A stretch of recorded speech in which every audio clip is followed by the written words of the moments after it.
The term military analyst is not a legally protected term. It's not like doctor. It's more like economist. You know, any asshole can start calling themselves one and fart out a vaguely plausible opinion on the current situation. I'm going to talk about the housing market, which I'm woefully and inadequately researched upon because I'm not paid to research it anymore. And so this is going to be just complete speculation. Very unprofessional economists. But hey, professionals, you guys aren't right. You guys aren't even right 12% of the time. 1 in 8, I'll give you. So I had a thought. Come on a intellectual journey with me. If you go out into the public, let's say it's Walmart, right? I know the worst of the worst, it's selection bias, but we'll just pick any other place, grocery store, whatever. What percent of the U.S. population would be hot and fuckable if they stayed in shape, right?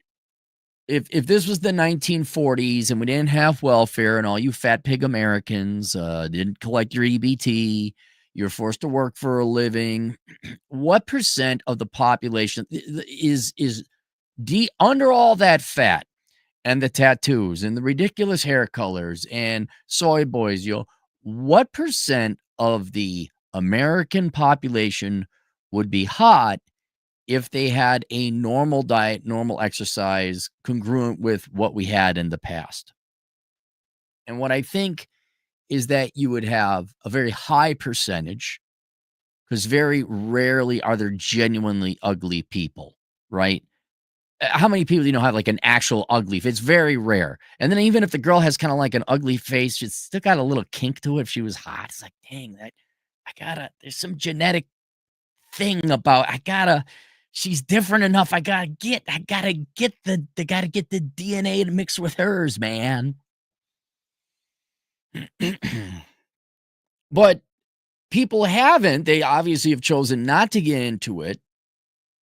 And especially with the guys, you guys, a lot of you don't go to the gym. A lot of you are, de-incentivized.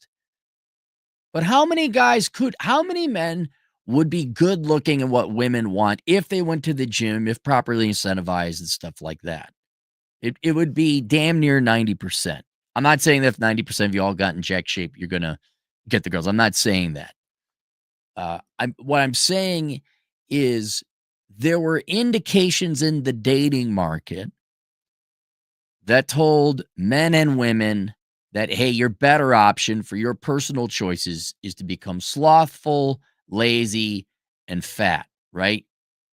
That's what I say. The chances are, why go to the gym? Why bother? And especially when it comes to men, this is why I'm going to focus on men and not necessarily women. Women are motivated by different things to leave the dating market. But men, largely because there's no ROI, it's not worth it. An increasing percentage of men today, especially younger men, have permanently left the dating market, right? And so if you go out, you try a little bit, or maybe you watch a little bit too much internet and you come to your own cost benefit analysis, you decide at say 15, 16, 17, 18, man, this ain't worth it. I'm not going to do it. And so whatever your experiences may have been early on, they were over years, right? You hit puberty at 13, 12, 13, 5, 6, 7 years, maybe 10 years, whatever. Guys start to make changes based in reality that reflect that reality. So now you don't go to the nightclubs. Now you don't go to bars. Maybe you don't get your driver's license right away. Maybe you don't go and get your master's degree. You certainly don't ask out more women. And what do? Well, you don't go to the gym. You don't diet and exercise. You pursue things that are ultimately selfish. I don't mean that in a negative sense. Well, if there's not going to be another person in my life, the only person to live for would be oneself, right? So why not be gluttonous? Why not play video games? Why not just do your own thing? And what we're starting to realize now in the dating market, now bleeds into the marriage market, the choices people made are permanent or at least long-term choices. And they affect not just the dating market, but the marriage market as well. because you can't have a life of sloth, not going to the gym, ridiculous. You can't pursue a life not trying to attract the opposite sex and then flip a switch 8 years later, say, yep, I'm interested now. I want to go and get the girls. You've made choices in the past that were long term, sometimes permanent, which even if you did want to start getting into the dating and marriage market, it precludes you from doing so. In other words, men and women have mentally checked out of the dating/marriage market, and their decisions reflect that, and their decisions lead to a life that you cannot just easily switch over to the other track. See what I'm saying? Right? You get up to 250 pounds, you got at least a year of losing weight and hitting the gym before you even back into the dating market. You say, well, I'm not going to chase a girl. I'm going to live at home. Well, how long is it going to take you to go buy a home? I'm not going to go get a career or go to college or trade school or something. If I do, I'm not saving up the money. Also, now you do want to, well, you're living paycheck to paycheck. You don't have a house that could afford to house a family, let alone a wife. And so choices early on in the dating market have led to people perma-leaving the dating market down the road, or at least it's going to take a long time for them to come back. And that's evidenced by Walmart, because when the fuck are those people ever going to lose weight and get back into the dating market? And it's a curious, interesting thing that's happening to the housing market. It parallels a lot, because I got it wasn't just what this article. I guess I don't even have to read the article. Maybe I'll read it later here. Oh, that's a different article. But there's been some articles and data, little bits of my very lackadaisical economics radar, where, there's in some markets, there's an extra glut of housing. Nationwide listings are up 25%. Vegas, it's up 65%. Some realtors are like, well, it's a to get clicks. Or, it's a housing bubble. It's about to crash. Housing. Oh my God. Oh my God. How much of that is true is a different. Again, if I was a well-researched economist like I was back in the day, I could precisely tell you. All I'm saying is that unlike the past, 10 years, shortage of housing, shortage of housing. Also, it's like, hey, wait a minute. Look at that. The sellers, their houses, it was a days on market. It's going up. Listings as a percentage going up. Percent of housing received or listing price received going down. Sellers taking their properties off the market going up. Now, this isn't the housing crash 2.0. No, I don't think you Zoomers are going to get the opportunities that some of the older millennials had, which you could buy a house quite affordably for 50% off back in the day. You're not going to have that. But it's a slowdown of enough, yet housing prices remain stubbornly high and people can't afford it. It's confusing, right? Okay, so housing prices are stagnating. The number of the days on market is going up. There's not as much as demand. There's more houses being listed, but the prices remain stubbornly high. Maybe going down a little bit, starting to stagnate or plateau.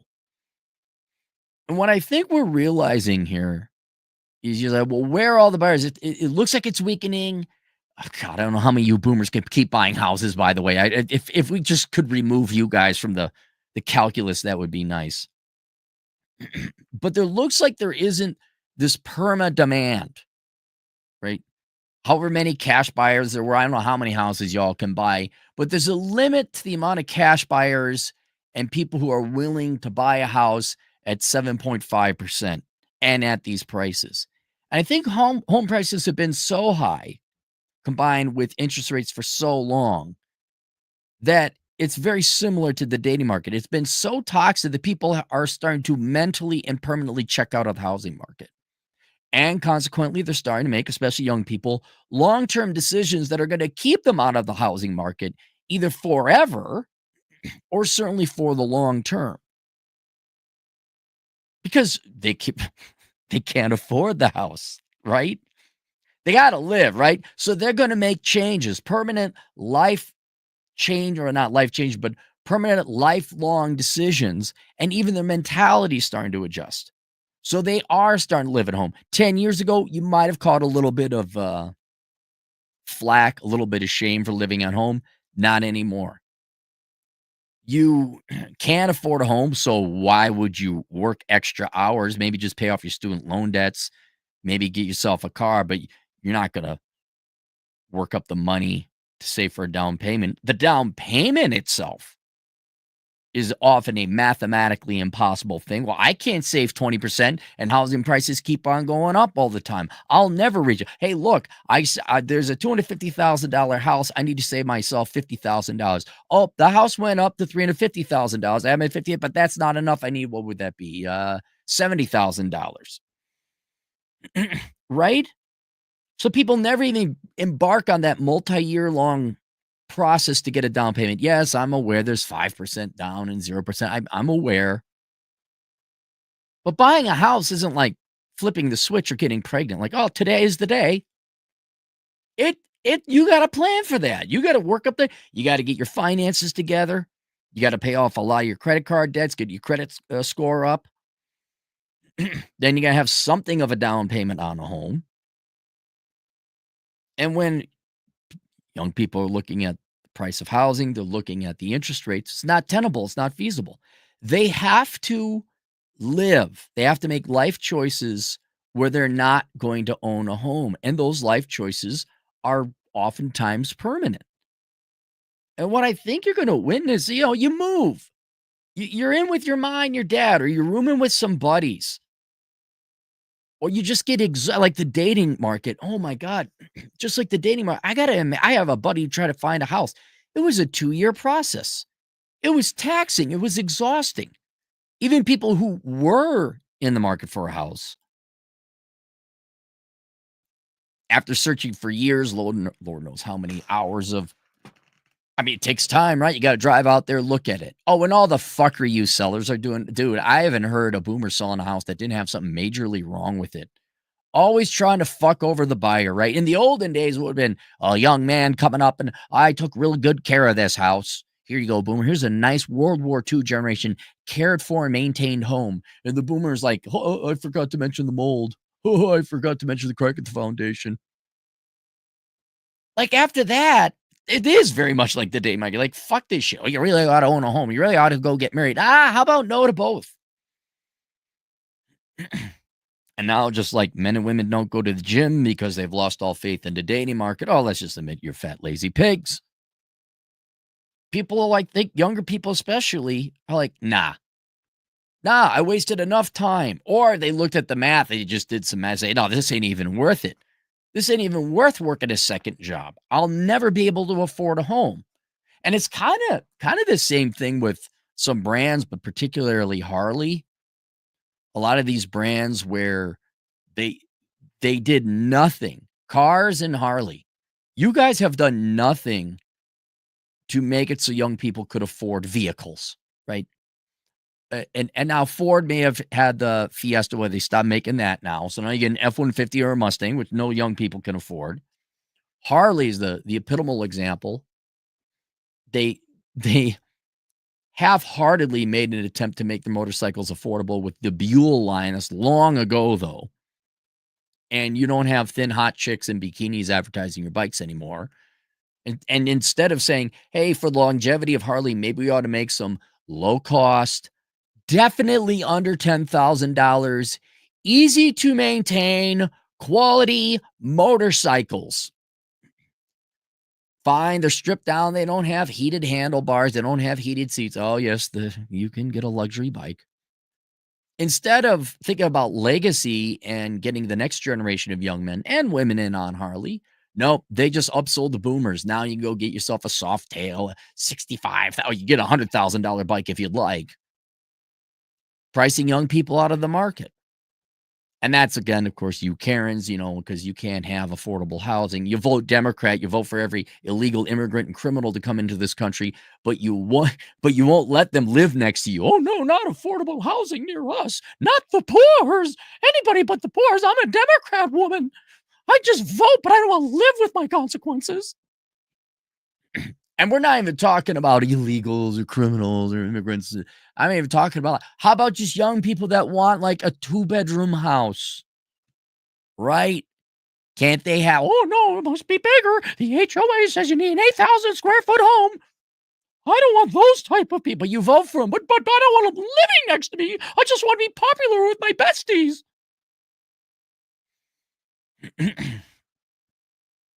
And it's the same thing with housing. There's no entry-level homes.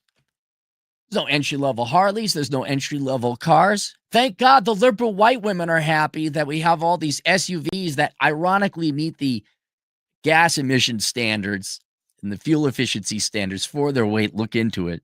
The reason you don't have small, affordable cars, among other reasons, is because it won't meet the CAFE standards. Because it's so small and these super high. And they're like, fuck it, we're going to make more money selling trucks and SUVs. Well, guess who's priced out? There's not going to be, remember that, maybe I'm too old, but there's not going to be, and I don't think there is today. Like, you guys aren't like, I'm a Chevy man, I'm a Ford man. In the olden days, when men would buy cars, they'd take pride in the cars that they own. Yeah, it's consumerism, but have you ever seen a small dick man? He's got like Calvin, like pissing, and it either says Ford or Chevy. That's what I'm talking about. It's low IQ and it's lowbrow and it's short-sighted. But there was a time where like, no, we're a Toyota family. We're a Ford family. We're a Pontiac family. Because somewhere in the past, these manufacturers made a good quality, affordable car that young people could afford. This is another reason why maybe you might want to make quality cars, auto manufacturers, because young people can't afford a brand new car. They're going to get used cars. They find out, hey, this Toyota Corolla is a pretty good used car. I'm going to get a Lexus, which is the luxury brand of Toyota, when they're wealthier in 40s and 50s. But you didn't do that, especially the American ones. You didn't do that. You just didn't. And the same thing with the housing. They can't afford it. So they're probably, yeah, I mean, you can even say a lot of the younger guys, they Uber or they live in the city or they do the electric bike, right? A lot of people don't get their driver's license. It's not a majority of the population, but it's an increasing significant minority of the population of whatever you want, under 35s. And housing, it's the same way. Now, I'm not a policymaker. I never was. Oh, well, policymakers paid me. Like, what do you think? I think this. Oh, you're a fascist. Oh, you're just not a team player. All right, then why'd you pay me? Here's a lying sack of shit called Paul Krugman. He'll tell you whatever you want to hear. Oh, Paul told us what we wanted to hear. Okay. Inflation will never occur. Housing prices only go up. Paul never said that, though. I'm pretty sure he never said it. He's not that dumb.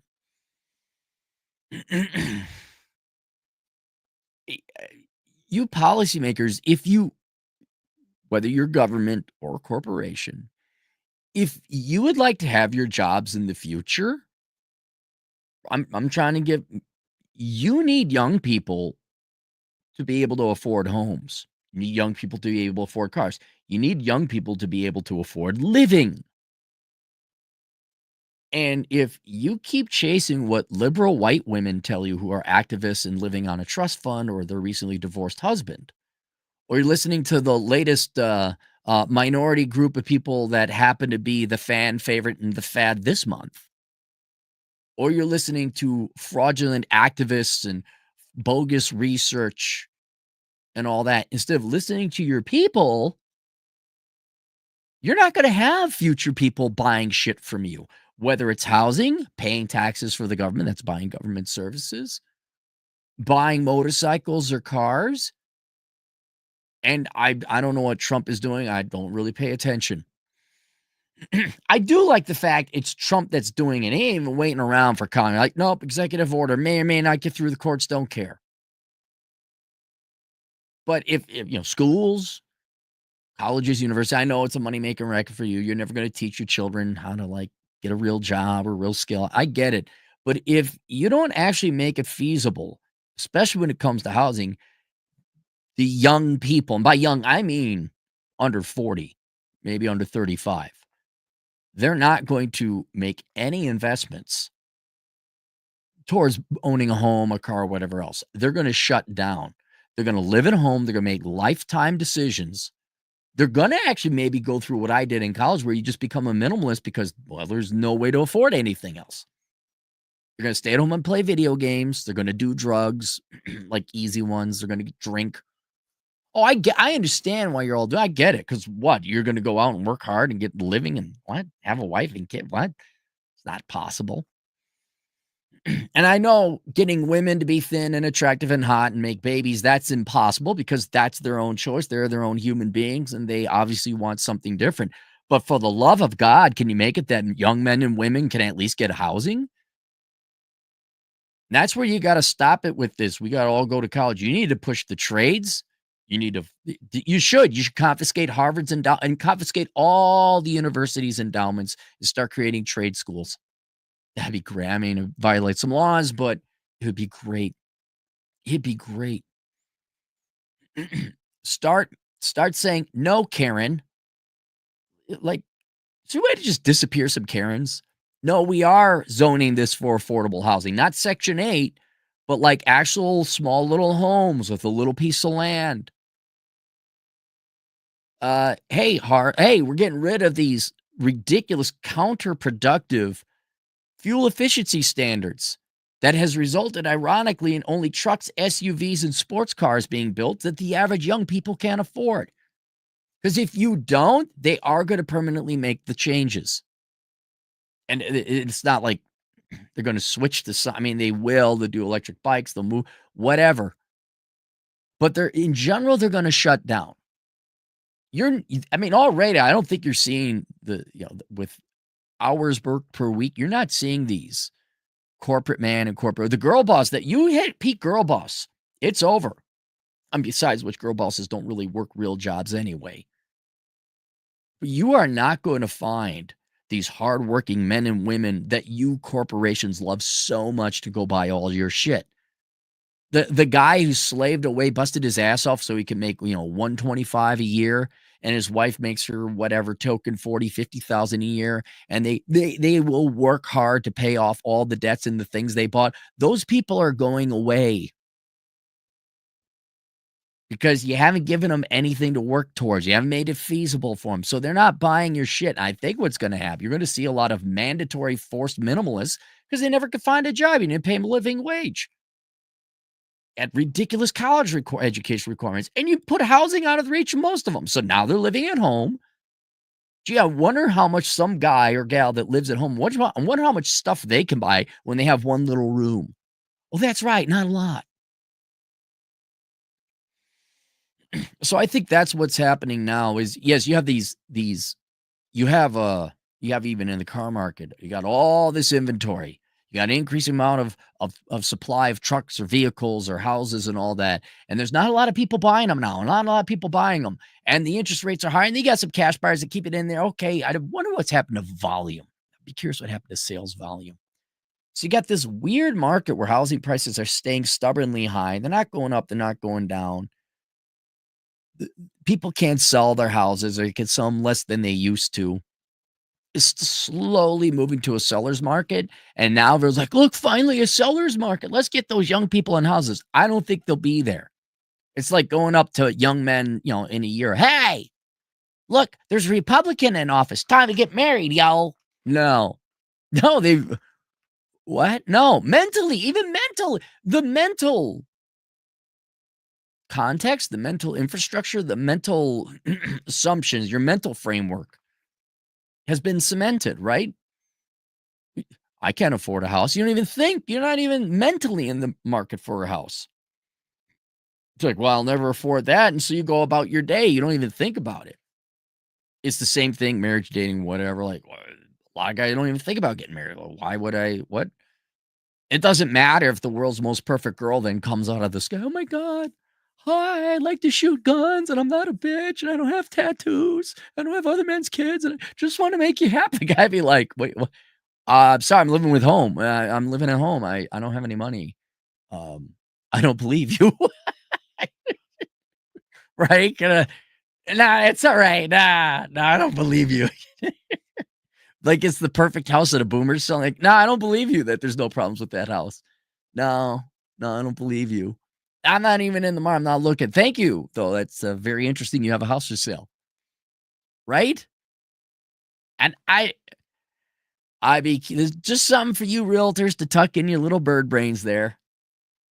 That there may not be, just like there's not going to be a future generation of young people to buy Harleys. There's not going to be a future generation of young people to buy houses, or it's going to be certainly subdued or lowered. I think it's because a lot of people have permanently checked out of the idea of being a homeowner.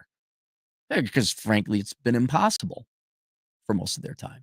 And they have now moved on in their life to where they'd have to dislodge themselves from that life, which is optimized that, and they're not going to show up. So, link below is my first book, Behind the Housing Crash. Do we have any super chats? We have 5 super chats. Ray, hey. Raymond, thoughts of mine. Oh, do I love this subject? Yeah, Ray's in the housing market. He owns a house and a duplex. And he you went in and you fixed up your own house, both of them. And now, right, Ray, I think you're just kind of like, you got your house, but I don't know if you'd ever buy another house, even if you were moving. Ray, again, for $2. You could build it, but the women don't come. Don't worry. Who cares if the women come or not? Dude, I need a place to sleep. That's what forced me. I needed a place to sleep. I needed it to be affordable. Raymond, thoughts of mine, $5. I have to be honest, there have been absolutely no social women reward for building a house. No one cared I was actually vilified. Yeah, you also live in Ohio. Let's be honest. There's not a lot of hot tail in northern Ohio. It's like being like, oh, I can't find a woman in South Dakota. Well, yeah. Yeah. Ex-runner, $5. I met a boomer couple trying to sell. They believe that spending $100,000 on cabinets they like means they made $100,000 worth of improvements. That's one thing I have a philosophical, not so much a disagreement, but we go back and forth. I've never understood. I'm going to redo the house. I'm going to spend a lot of money redoing the house so it will sell for more. I always thought, no, how about I lower the house price by that amount? Because that will give the potential buyer the budget to redo the house the way they want it, right? If the house if it's got good bones, it's not dirty, and it's, whatever. It's dated, but not in bad shape. I'm reluctant to, we need to renovate the kitchen, renovate this, renovate that. I'm like, no, because now I've made the choice, and that's obviously pushed out a bunch of people out of the market who like, well, I like what they did here, but this isn't my cup of tea. I don't like the color scheme or all that. Whereas if you go in and say, yeah, I've priced it because you're going to have to renovate it, but I don't want to make those choices for you because I could spend $100,000 on cabinets. Well, if you don't like the cabinets. Now, a lot of people would see, now I know the realtors, you know what sells a house? The color of the house. Why? Because pussy. The pussy. I like it because it's blue. I won't say which group of people that is. It looks pink. I like it.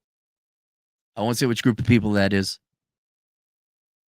So I guess more practically, the realtors know, yes, shiny things make house sell for higher value faster because a certain group of people like shiny, bobbly things. I won't say who it is, but it's shit and it's bad craftsmanship, and we're gonna have to fix all this, and it needs a new water heater, and there's water in it, but it's blue. Said the people. I'm not gonna say who it is. Cyberbully, $5. The ROI in the gym has been underwhelming for me. It takes a lot of time. I look like crap compared to the Chads out there. Never had a girl care. Well, you don't compare it. Look, you're not, guys. Stop living your life for other people, particularly women. You don't go to the gym for women. You go there for your own health. Okay. Now, yeah, a girl might be a close secondary reason for you to go. I don't buy a house for a girl. I bought a house for an investment / affordable living.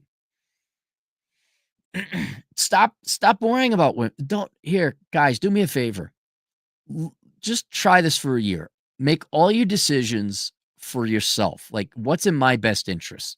And don't waste a nanocalorie worrying about women. what women want, whether it's illegal. Just do your thing, man. And if that's the case, here, you know what? Cyberbully, try rowing or kayaking. Something that's more, oh, I get it, man. The gym sucks. I hate the gym. I don't like the gym. But kayaking is fun. You get an upper body workout there. That's why I prefer to do yard work or wrench on a vehicle, because I'm producing something of value and it's better than the gym.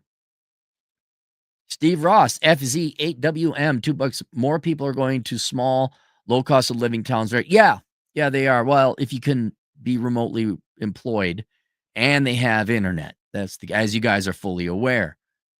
Why you see my emoji and not my face. Emma 56824, $5. They can increase the tax credit to 10,000 won't matter. We're not coming back. Maybe Section 8 parasite. Right. I don't know what the tax credit's going to do. A $10,000 tax credit. That's not going to do anything. It's not. You will waste I guarantee you, even if you're looking for an affordable home, you're going to lose $10,000 in your house search alone with lost wages, gas, and time. If you're to prorate your work instead, that's going to easily cost you $10,000. For what? To get into a bidding war? To find out later, oh yeah, there's cat piss all over? No. Listen to me. It's going to be easier for most of you just to go build your own damn house with your own damn hands if you can find a place that'll allow you to do that, or get a trailer. That's the quickest way out of this shit. But yeah, I'm not. And imagine that, I'll tell you this about building new. At least it went quickly. Buy the land. Okay. Get the infrastructure put in. Oh, okay. Now we build it. Oh, okay. I'm not going to go look for a house. I mean, I would back, if I ever have to find another house, I guess I'll go look for a house. But I'd be like, man, I think the next thing will be Croatian hut. A small little Croatian hut. Ray, $2. I was about to go to work on my rental. Oh, cool. Have fun. Prince Revolver, $2. Life is too short to consistently live in stress. Yeah, that's another thing.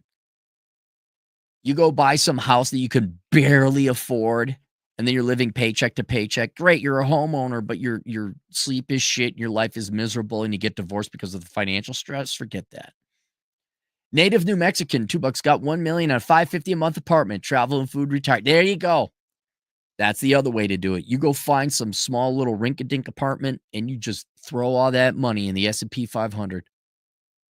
That's another way to do it, especially if you're single. Walter Patino? Who's Walter Patino? What happened to Alex? $5. Hey, Cappy, when was the last time anyone asked you, how do I get the girls up? I think it was about 5 years ago when that nerdy Indian dude, not American Indian, Asian Indian immigrant, like, how do I get the girls up? And I just lost my fucking shit. Because he was like this short, pasty, a little bit fat, because of course he's in a master's program, which is good. We're not slamming you on that, but doesn't go to the gym. How do I get the girls up? Fuck all of you. Not the immigrants. I'm talking to all of you. How do I get the girls? All of you worried about the girls. Stop worrying about the fucking girls. How about you let the girls worry about you, right? What do worrying about the girls get you? Work on your house. Be like Ray. Work on your home. Fix this shit. Fix that shit. Cyberbully, $5. Part of the disinterest in a house is layoffs. Yeah, that's another thing. Financial stability. Everyone's getting laid off. You got AI somewhat replaced or outsourcing to India and the Philippines or whatever. Yeah, fuck you people. Can't imagine why young people aren't buying houses anymore. Maybe we just haven't treated them like shit enough. I've been laid off four times in the past 5 years. Too risky to settle down in one place when jobs are sketchy. Absolutely. Absolutely, cyberbully. 100% right. That's why I like Native New Mexican is like, you get there's nothing wrong with it. If you can find month-to-month apartment, have everything in a backpack. That way, if your financial situation goes shit, you can pack up and leave and go somewhere else. Should be a bunch of nomads just traveling the country, migrant workers domestically. Going from one place to the next, one town to the next. You got some work here? Yeah, I'll work. We got an apartment down there. It's a year-long lease. No, month to month. Well, that's highly irregular. Well, too bad. Tell your employers to be more reliable. Prince Revolver, $2. A lot of houses take the cost of a new car to fix. Oh, easy. Easy. I'm never replacing windows. I'll tell you that. I own a house and it got drafty in Minnesota. I just put in a wood burning stove. It was fine. I have a friend of mine. They replaced the windows on their rather large house. We're talking over $100,000 for fucking windows. I'm learning how to install my own windows. Fuck you. Not my friends. Oh, $100,000 for a house of windows. Nope. I guess we're getting the caulk out. We're gonna. I guess we're getting a wood burning stove. Nope. That's not happening. That is not going to happen. Femboy Fantasia, $2. Building a house out of a steel frame. There you go. Are you Femboy? Are you? Good for you, man. I hope it's nice and cozy. Yeah. No, look, hey, you boomers want young people to engage in your economy and play your baby boomer games. You better make it that people can actually afford to play the game. Because if not, they're going to go play a different game. I don't know where it's going to be. It's going to be a world of staying at home and living off grid or living in the trailer or being in an apartment, whatever it is. But it ain't going to be your white picket fence McMansion in the suburbs. It isn't. It isn't. Oh my God, why are they buying? Oh my God, buy more of our shit. Why are you buying our shit? Well, I can't afford your shit. Well, we have to meet the environmental standards. Oh, what? You couldn't contribute to the Republican Party? Must you always sick the Democrat parties, Dick? Could not you auto manufacturers go up to the government and say, motherfuckers, we can't sell affordable cars and we're hurting your audience, your constituency, poor people. All you Democrat voters who are poor and young, I need more money. What if it was legal and profitable for corporations to make affordable cars and housing? If you stop voting fucking Democrat, it might happen. But Democrats say all problems are Republicans and white males' fault. I must vote more Democrat, please. Why so expensive to live in Democrat shithole major metro? We just need more Democrats. All right, that's it. Behind the housing crash. Link below. We'll see you guys later. Toodles.